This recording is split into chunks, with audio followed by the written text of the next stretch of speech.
ভাই মনের ভিতর একটা প্রশ্ন জাগতেছে, বাংলাদেশ এয়ারপোর্টে যেসব কর্মচারী কর্মকর্তাদেরকে বসিয়ে রাখা হয়েছে এরা কি সবাই শ্রম প্রতিবন্ধী নাকি দৃষ্টি প্রতিবন্ধী? কেন কথাগুলো বলতেছি, এই যে বাংলাদেশ এয়ারপোর্ট দিয়ে এই যে 100, 150, 200 মানুষ প্রায় 3-4 দিন পর পরে মালয়েশিয়াতে আসতেছে, তারা ট্যুরিস্টের মাধ্যমে মালয়েশিয়াতে আসতেছে, আসার পরে মালয়েশিয়ার এয়ারপোর্টে তাদেরকে আটকিয়ে দেওয়া হচ্ছে, তাদেরকে জিজ্ঞাসাবাদ করা হচ্ছে আপনি যে মালয়েশিয়াতে ট্যুরিস্টের মাধ্যমে আসতেছেন এখানে কতদিন থাকবেন, সে সঠিক উত্তর দিতে পারতেছে না। আপনি কোন হোটেলে উঠবেন সে সঠিক উত্তর দিতে পারতেছে না। আপনার কাছে কত ডলার আছে সে সঠিক উত্তর দিতে পারতেছে না। আপনি কার কাছে যাবেন সে সঠিক উত্তর দিতে পারতেছে না। সে যেহেতু সঠিক উত্তর দিতে পারতেছে না, ঠিক এই কারণে এই লোকগুলোকে আবার বাংলাদেশে ফেরত পাঠানো হচ্ছে। আবার এগুলো পত্রপত্রিকাতেও আসতেছে, এই কারণে বাংলাদেশের মান সম্মান নষ্ট হচ্ছে। এই প্রশ্নগুলো যদি বাংলাদেশ এয়ারপোর্টে যেসব কর্মকর্তা কর্মচারীরা গণ আছে তারা যদি জিজ্ঞাসা করতো, তাহলে কিন্তু এই লোকগুলো বাংলাদেশ এয়ারপোর্ট দিয়ে আর মালয়েশিয়াতে প্রবেশ করতে পারতো না, তাহলে বাংলাদেশের সুনাম নষ্ট হতো না। এখন যারা বাংলাদেশ এয়ারপোর্টে বসে আছেন, আমি বলতে চাচ্ছি যে এই প্রতিটা মানুষ হচ্ছে যে আপনার শ্রম প্রতিবন্ধী, দৃষ্টি প্রতিবন্ধী। তারা যদি শ্রম প্রতিবন্ধী এবং কি দৃষ্টি প্রতিবন্ধী না হয় তাহলে তারা হচ্ছে যে ঘুষখোর। কেন বলতেছি, এরা ঘুষ খাইয়ে এই লোকগুলোকে ছেড়ে দিচ্ছে, দালালদের কাছ থেকে ঘুষ খাচ্ছে, ঘুষ খাইয়ে এই লোকগুলোকে ছেড়ে দিচ্ছে।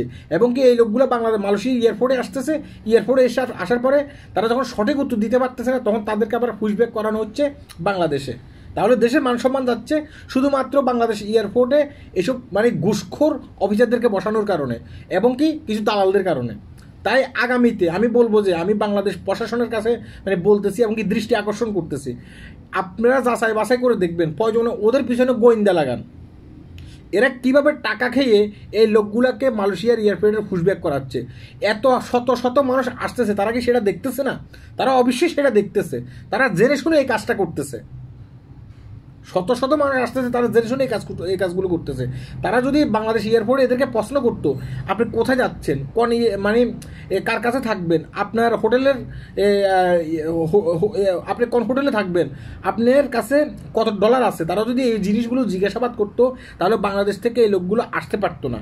না আসতে পারলে তাহলে মালয়েশিয়ার এয়ারপোর্টে আসার পর এই লোকগুলো গ্রেপ্তার হইতো না, এই লোকগুলোর ছবি ফেসবুক সোশ্যাল মিডিয়াতে আসতো না এবং কি বিভিন্ন ইন্টারন্যাশনাল পত্রপত্রিকাতে আসতো না, আমার বাংলাদেশের সুনামটা নষ্ট হইতো না। শুধুমাত্র বাংলাদেশ এয়ারপোর্টে দালালদের কারণে, এই ঘুষখোর অফিসারদের কারণে আজকে এই ঘটনাগুলো ঘটতেছে।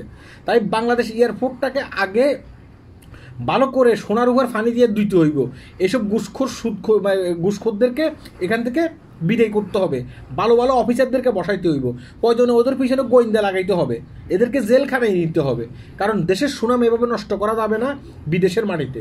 আশা করি কথাগুলো বুঝতে পেরেছেন। হ্যাঁ, আল্লাহ হাফেজ।